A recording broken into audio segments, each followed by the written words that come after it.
प्रणाम नमस्कार। हम पवन पांडे सबके गोड़ लगता नहीं। और आज बता दी आज कुछ विशेष मुद्दा पे बात करेंगे चाहते। हम तो ऐसे ना बोले के चाहते रहे, लेकिन बहुत सारा लोग ऐसा ऐसा हमके मैसेज करता है, ऐसा ऐसा नहीं ठीक है जाने से बोले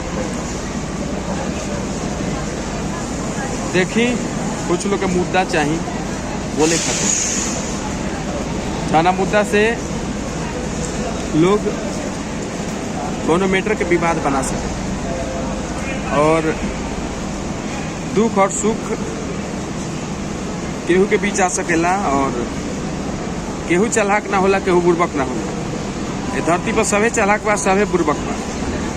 जेकर गाड़ी फंस गई ओकरा के लोग बुर्बक कहे लगेला, आ जेकर गाड़ी चलता ओकरा के लोग चालाक कहेला।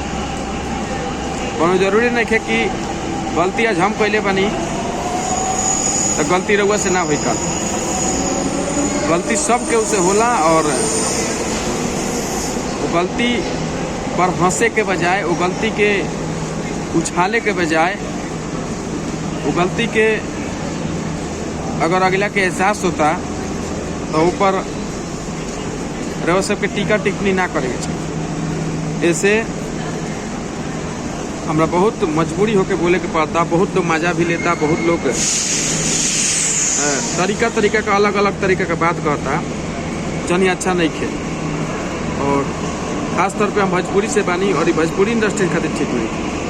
ऐसे कि अगर हम रउआ पर कीचड़ उछालब तो काल के डेट में हमारा पर भी रउआ कीचड़ उछाल सके।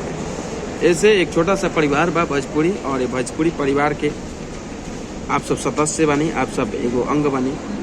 तो सबसे आग्रह नहीं हो रहा बा कि ये परिवार के सजाए के काम करी, ये परिवार के जोड़े के काम करी, ना कि परिवार के तोड़े के काम करी। अगर एक समांग से अगर गलती होता तो दूसरा समांग पर कीचड़ ना उछाल, दूसरा समांग समझावे की कोशिश करे, ताकि अपन जो भोजपुरी बा कि और सुधरो और मजबूत होकर और महत्वपूर्ण हो। और यही कड़ी में आज बोले कर रहे हमारा, क्योंकि हम बहुत सारे लोग के कमेंट से परेशान होकर तब हमारा बोले के पड़ा और अच्छा ना लगेगा। जब जानता नहीं कि भगवान जब न्याय करेलन तो जब वो हंसन के ऊपर तो ओकर दोगुना सूद लौटा के देवेल। ऐसे कि ऊपर हंसे के पहले एक बार अपना भी दिल के आईना में झाँके के चाहिए कि हम कैसे लगे। चलिए ज़्यादा कुछ ना कहें, ऐसा ही प्यार आशीर्वाद रो लोग के बनल रहे। और बहुत सारा गाना हमारा जल्दी आवे रहा बा, तो आप सब प्यार आशीर्वाद। नमस्कार, प्रणाम, जय माता दी।